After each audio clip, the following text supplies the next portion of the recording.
तो आज हम लोग देखते हैं ऑर्निथिन साइकिल, जिसको हम क्या कहते हैं, यूरिया साइकिल भी कहते हैं और क्रेब्स हैंसलेट साइकिल भी कहा जाता है इनको। ठीक है, अब यहाँ पे मैंने आप लोग को बता दिया था, मतलब ऑडियो में एक्सप्लेनेशन दे दिया था कि ऑर्निथिन साइकिल कैसा होता है, किस तरह इसकी मतलब स्टेप वाइज इसकी प्रोसेस की जाती है। तो अब मैं वीडियो के माध्यम से बता रहा हूँ कि अब इसका प्रोसेस कैसा होता है। ठीक है, तो मैंने आप लोगों को पहले ये बताया था कि इस ऑर्निथिन साइकिल में, ठीक है, इस ऑर्निथिन साइकिल में कितने अमोनिया की ज़रूरत पड़ती है, 2 अमोनिया की ज़रूरत पड़ती है कि नहीं, ये बताया था मैंने। और मैंने क्या बताया था, हमें जो है 3 अमाइनो एसिड की ज़रूरत पड़ती है। ठीक है, 3 अमाइनो एसिड्स की ज़रूरत पड़ेगी। अब वो कौन कौन सी अमाइनो एसिड्स होती है, वो कौन कौन सी अमाइनो एसिड्स होती है, वो होती है, एक तो मैंने आप लोग को बताया था ऑर्निथिन, एक होता है साइट्रुलिन और दूसरा जो होता है अर्जिनाइन। अब यहाँ पे जो अर्जिनाइन है ये सिर्फ प्रोटीनोजेनिक होता है। प्रोटीनोजेनिक का मतलब मैंने आप लोगों को बताया था, जो ऐसे अमाइनो एसिड होते हैं वो सिर्फ प्रोटीन्स में पाए जाते हैं। और ये जो 2 होते हैं, ठीक है, ये नॉन स्टैंडर्ड अमाइनो एसिड्स होते हैं, मतलब ये नॉन प्रोटीनोजेनिक होते हैं, ये प्रोटीन में नहीं पाए जाते हैं। ठीक है, ये बॉडी पार्ट्स के अलग हिस्से में पाए जाते हैं। ठीक है, मतलब प्रोटीन के अलावा ये कहीं और बॉडी पार्ट्स में पाए जाते हैं, ऑर्निथिन और साइट्रोलिन। ठीक है, अब यहाँ पे देखने वाली बात अब ऑर्निथिन साइकिल है। और ऑर्निथिन साइकिल में हमारा मुद्दा क्या है, यूरिया का बनना। और ये कहाँ पे बनता है, पहली बात लीवर में बनता है। ठीक है, कहाँ पे बनेगा ये, लीवर में प्रोसेस होता है। अब लीवर में भी कहाँ पे होगा, लीवर सेल पे, जिसको हम क्या कहते हैं, हेपेटोसाइट सेल्स कहा जाता है। ठीक है, इनको क्या कहा जाता है, हेपेटोसाइट सेल्स। ठीक है, अब ये जो हेपेटोसाइट सेल्स जो होती है, ठीक है, अभी ये इसी में जो है यूरिया साइकिल होता है। और यूरिया साइकिल भी कहाँ पे होगा, हेपेटोसाइट सेल में, साइटोप्लाज्म में एक होता है थोड़ा सा हिस्सा उसका स्टेप, और कुछ स्टेप जो है वो माइटोकॉन्ड्रिया में होता है। ठीक है, तो अब इसको जो है हम लोग एक एक करके स्टेप वाइज देखते हैं कि माइटोकॉन्ड्रिया में कैसा प्रोसेस चलता है और साइटोप्लाज्म में कैसा चलता है। ठीक है, चलो अभी यहाँ पे सबसे पहले बात करते हैं किसकी, यहाँ पे माइटोकॉन्ड्रिया पे। ठीक है, तो माइटोकॉन्ड्रिया में सबसे पहले क्या होगा, जो कार्बन डाइऑक्साइड है सबसे पहले जो है अमोनिया के साथ रिएक्ट करेगा।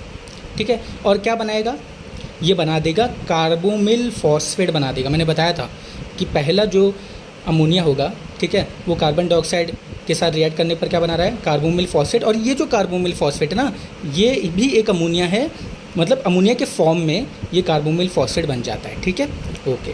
और यहाँ पे ये याद रखिएगा कि माइटोकॉन्ड्रिया में 2 एटीपी का यूज़ होता है। और एटीपी का यूज़ होते ही आप लोगों को पता है कि एडिनाइन ट्राइफॉस्फेट जो होता है, जैसे ही यूज़ होता है एटीपी का, वो एडिनाइन डाइफॉस्फेट में कन्वर्ट हो जाता है। ठीक है, ओके। और इसके लिए जो एंजाइम लगती है, कार्बोमिल फॉस्फेट बनने के लिए जो एंजाइम लगती है, वो होता है कार्बोमिल फॉस्फेट सिंथेटेज एंजाइम। ठीक है, ओके। अब यहाँ पे कार्बोमिल फॉस्फेट बन गया ना यहाँ पे, तो ये स्टेप हो गया। अब यहाँ पे ऑर्निथिन एक अमाइनो एसिड है जो कि नॉन स्टैंडर्ड अमाइनो एसिड है, और यही non standard amino acid ornithine ये आके कार्बोमिल फॉस्फेट के साथ मिलकर जो है साइट्रुलिन का निर्माण कर लेता है, साइट्रुलिन बना लेता है। क्या बना लेगा, साइट्रुलिन। ठीक है, अब ये साइट्रुलिन क्या होता है, साइट्रुलिन भी मैंने आप लोग बताया था कि एक नॉन स्टैंडर्ड अमाइनो एसिड होता है। ठीक है, चलो अभी यहाँ पे जो है ये मिलके क्या बना है, ऑर्निथिन से मिलकर, मतलब ऑर्निथिन से कौन मिला, कार्बोमिल फॉस्फेट मिला, और साइट्रुलिन बनाया किस एंजाइम की मदद से, किस एंजाइम की मदद से, ऑर्निथिन कार्बोमिल ट्रांस एसिटाइलेज की मदद से। ठीक है, किस एंजाइम की मदद से, ऑर्निथिन कार्बोमिल ट्रांस एसिटाइलेज की मदद से क्या बना दिया भाई, साइट्रुलिन बना दिया। ठीक है, ओके, यहाँ तक अब ख़त्म हो गया। अब साइट्रुलिन जैसे ही बना तो दूसरा वाला अब अमोनिया अटैक करेगा। मैंने आप लोगों को बताया था कि यूरिया साइकिल में 2 अमोनिया यूज़ होता है। ठीक है, एक अमोनिया यहाँ पे हो गया और एक अमोनिया जो है एस्पर्टेट हो गया।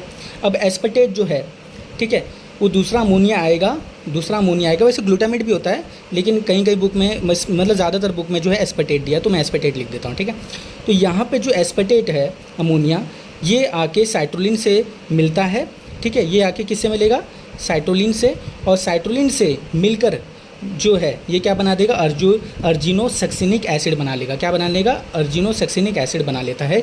किस एंजाइम की मदद से, अर्जिनोसक्सिनेट सिंथेटेस एंजाइम की मदद से, ठीक है। और साथ साथ क्या दे देगा, वाटर याद रखिएगा, ये इनका वेस्ट प्रोडक्ट होगा, ठीक है। चलो अब आगे, अर्जिनोसक्सिनिक एसिड बन गया ना। अब अर्जिनोसक्सिनिक एसिड फर्दर, अर्जिनोसक्सिनिक एसिड जो है फर्दर टूट के क्या बना लेगा, फ्यूमेरिक एसिड बना लेता है और अर्जिनाइन बना लेता है। क्या बना लेगा, फ्यूमेरिक एसिड और अर्जिनाइन। और फ्यूमेरिक एसिड जो होता है ये भी एक वेस्ट प्रोडक्ट होता है यूरिया साइकिल का, ठीक है। तो ये भी याद रखिएगा कि जो यूरिया साइकिल में जो वेस्ट प्रोडक्ट बनता है वो फ्यूमेरिक एसिड होता है, वाटर होता है और साथ साथ यूरिया भी होता है, 3 चीज़ होती है, ठीक है। चलो अब ये जो अर्जिनोसक्सिनिक एसिड है ये कन्वर्ट होकर किस में बदल गया, अर्जिनाइन और फ्यूमेरिक एसिड में। अब ये फ्यूमेरिक एसिड यहाँ पे बन गया, चलो ये तो अभी बाहर हो गया साइकिल से। अब अर्जिनाइन का नोटिस करेंगे, और ये किस एंजाइम से बना है, अर्जिनाइन और फ्यूमेरिक एसिड, अर्जिनोसक्सिनेस एंजाइम की मदद से अर्जिनाइन बन गया और फ्यूमेरिक एसिड वो तो निकल गया, फ्यूमेरिक एसिड निकल गया बाहर। अर्जिनिन अब बचा। अब अर्जिनिन जो है ये कन्वर्ट होके अर्जिनेस एंजाइम की मदद से यूरिया बना लेता है, ठीक है। और अब मैंने आप लोगों को बताया था अर्जिनाइन ही जो होता है वापस से ये रीजनरेट होके क्या बना लेगा, बना लेगा वापस से ऑर्निथिन, ठीक है। तो इस तरह से जो है, इस तरह से पूरा जो है यूरिया साइकिल चलता है, ठीक है। तो ये रही बात पूरी ऑर्निथिन साइकिल, यूरिया साइकिल। ये इसी को हम क्रेब्स हैंसलेट साइकिल भी कहा जाता है, ठीक है, जिसमें जो है 2 अमोनिया का इस्तेमाल होता है, ओके। 3 अमाइनो एसिड्स इन्वॉल्व होंगे इसमें, और ये जो प्रोसेस चलती है वो माइटोकॉन्ड्रिया और साइटोप्लाज्म में चलेगी। 2 एटीपी का यूज़ माइटोकॉन्ड्रिया में होगा और 1 एटीपी का यूज़ जो है यहाँ पे जो एक हाँ, ये भी याद रखिएगा कि जब एस्पर्टेट और साइट्रोलिन मिलकर जो है अर्जिनोसक्सिनिक एसिड बनाते ना, तो यहाँ पे साइटोप्लाज्म के हिस्से में ये जो है एक एटीपी का यूज़ कर लेते हैं, ठीक है। एक एटीपी का क्या करते हैं, यूज़ कर लेते हैं, ठीक है। तो एक एटीपी कहाँ पे यूज़ हो गया, साइटोप्लाज्म में, ठीक है। और 2 एटीपी कहाँ पे यूज़ हो गया, माइटोकॉन्ड्रिया में। चलिए, thank you so much all of you.